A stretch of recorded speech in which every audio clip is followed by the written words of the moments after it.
কথাগুলো মন দিয়া শুনবেন।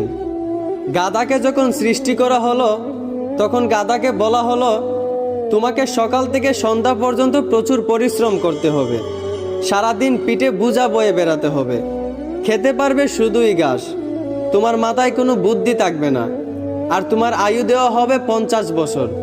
এইটা শুনে গাধা বলল, হে প্রভু, আমাকে 50 বছর না দিয়ে 20 বছর আয়ু দিন, আমি এত বছর বাঁচতে চাই না। সৃষ্টিকর্তা তার এই কথা মঞ্জুর করলেন। তারপর যখন কুকুরকে সৃষ্টি করা হলো তখন কুকুরকে বলা হলো, তুমি হবে মানুষের একজন কাছের বন্ধু, আর তোমার খাবার হবে মানুষের থেকে যাওয়া জুটা খাবার, আর তোমার আয়ু দেওয়া হবে 30 বছর। এইটা শুনে কুকুর সৃষ্টিকর্তার কাছে হাত জোড় করে বলল, হে প্রভু, আমি 30 বছর বাঁচতে চাই না, আমাকে 30 বছর থেকে 15 বছর আয়ু দিন। সৃষ্টিকর্তা তার এই কথাও মঞ্জুর করলেন। তারপর যখন